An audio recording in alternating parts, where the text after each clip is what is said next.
ಪ್ರವಾಸೋದ್ಯಮ ಮತ್ತು ಹೊಸ ಬಡಾವಣೆಗಳ ಬೆಳವಣಿಗೆಯಿಂದ ವೇಗವಾಗಿ ಬೆಳೆಯುತ್ತಿರುವ ಮಾದಾಪುರದಲ್ಲಿ ಇದೀಗ ಟ್ರಾಫಿಕ್ ಸಮಸ್ಯೆ ತೀವ್ರ ಸ್ವರೂಪ ಪಡೆದುಕೊಂಡಿದೆ. ವಾಹನಗಳ ಅಸ್ತವ್ಯಸ್ತ ಪಾರ್ಕಿಂಗ್, ಸಿಬ್ಬಂದಿ ಕೊರತೆ ಹಾಗೂ ಸಿಸಿ ಕ್ಯಾಮೆರಾಗಳ ಅಭಾವದಿಂದಾಗಿ ಸಾರ್ವಜನಿಕರು ಸಂಕಷ್ಟ ಅನುಭವಿಸುವಂತಾಗಿದೆ. ಇದು ಮಾದಾಪುರದ ಹೃದಯ ಭಾಗ. 4 ರಸ್ತೆಗಳು ಒಂದೇ ಕಡೆ ಸೇರುವ ಈ ಜಂಕ್ಷನ್ನಲ್ಲಿ ಪ್ರತಿದಿನ ವಾಹನ ದಟ್ಟಣೆ ಸರ್ವಸಾಮಾನ್ಯವಾಗಿದೆ. ರಸ್ತೆ ಬದಿಯಲ್ಲೇ ವಾಹನಗಳನ್ನು ನಿಲ್ಲಿಸುವುದು ಟ್ರಾಫಿಕ್ ಜಾಮಿಗೆ ಪ್ರಮುಖ ಕಾರಣವಾಗಿದೆ. ಮಾದಾಪುರದ ಸುತ್ತಮುತ್ತಲಿನ ಪ್ರವಾಸಿ ತಾಣಗಳಿಗೆ ಬರುವ ವಾಹನಗಳು, ಸ್ಥಳೀಯ ವಾಹನಗಳು ಹಾಗೂ ಬಸ್ ನಿಲ್ದಾಣದ ಸಂಚಾರ ಒಂದೇ ಭಾಗದಲ್ಲಿ ಕೇಂದ್ರೀಕೃತವಾಗುವುದರಿಂದ ಸಾರ್ವಜನಿಕರು ಮತ್ತು ಶಾಲಾ ಮಕ್ಕಳು ರಸ್ತೆ ದಾಟುವುದೇ ಹರಸಾಹಸವಾಗಿದೆ.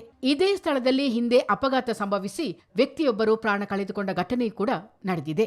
ವೇಗ ನಿಯಂತ್ರಣ ಫಲಕಗಳಿಲ್ಲ, ಕಾರ್ಯನಿರ್ವಹಿಸುವ ಸಿಸಿ ಕ್ಯಾಮೆರಾಗಳಿಲ್ಲ. ಸಂಚಾರ ನಿಯಂತ್ರಣಕ್ಕೆ ಅಗತ್ಯ ಮೂಲಭೂತ ಸೌಲಭ್ಯಗಳ ಕೊರತೆಯಿಂದ ನಿಯಮ ಉಲ್ಲಂಘಿಸುವವರ ವಿರುದ್ಧ ಕ್ರಮ ಕೈಗೊಳ್ಳುವುದು ಕಷ್ಟಕರವಾಗಿದೆ. ಮಾದಾಪುರ ಉಪ ಪೊಲೀಸ್ ಠಾಣೆಯಲ್ಲಿ ಕೇವಲ 2 ಸಿಬ್ಬಂದಿಗಳು ಮಾತ್ರ ಕಾರ್ಯನಿರ್ವಹಿಸುತ್ತಿದ್ದಾರೆ. ಈ ಇಬ್ಬರೇ 16 ಹಳ್ಳಿಗಳ ಕಾನೂನು ಸುವ್ಯವಸ್ಥೆಯ ಜೊತೆಗೆ ಟ್ರಾಫಿಕ್ ಸಮಸ್ಯೆಯನ್ನು ನೋಡಿಕೊಳ್ಳಬೇಕಾದ ಅನಿವಾರ್ಯ ಪರಿಸ್ಥಿತಿ ಎದುರಾಗಿದೆ. ಹೊಸ ಬಡಾವಣೆಗಳಿಂದಾಗಿ ಜನಸಂಖ್ಯೆ ಮತ್ತು ವಾಹನಗಳ ಸಂಖ್ಯೆ ಹೆಚ್ಚುತ್ತಿರುವ ಹಿನ್ನೆಲೆಯಲ್ಲಿ ಈ ವ್ಯವಸ್ಥೆ ಸಾಕಾಗುತ್ತಿಲ್ಲ. ಮಾದಾಪುರದಲ್ಲಿ ಬಹಳ ಟ್ರಾಫಿಕ್ ಪ್ರಾಬ್ಲಮ್ ಇರೋದ್ರಿಂದ ವೆಹಿಕಲ್ಗಳು ಜಾಸ್ತಿ ಇದ್ದಾವೆ.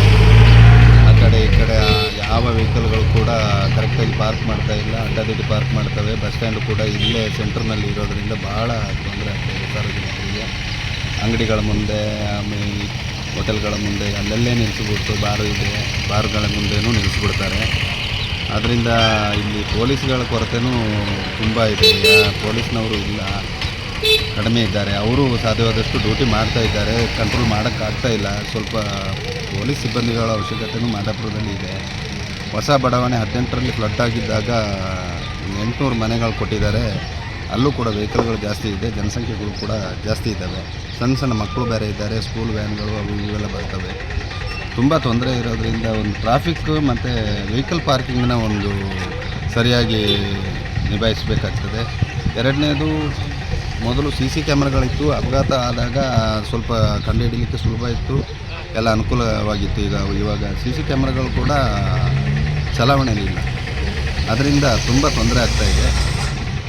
ಹೆಚ್ಚುವರಿ ಪೊಲೀಸ್ ಸಿಬ್ಬಂದಿ ನಿಯೋಜನೆ, ಸಿಸಿ ಕ್ಯಾಮೆರಾ ಅಳವಡಿಕೆ, ವೇಗ ನಿಯಂತ್ರಣ ಫಲಕಗಳ ಹಾಗೂ ಅಕ್ರಮ ಪಾರ್ಕಿಂಗ್ ವಿರುದ್ಧ ಕಟ್ಟುನಿಟ್ಟಿನ ಕ್ರಮ ಕೈಗೊಳ್ಳುವಂತೆ ಸಾರ್ವಜನಿಕರು ಆಗ್ರಹಿಸಿದ್ದಾರೆ.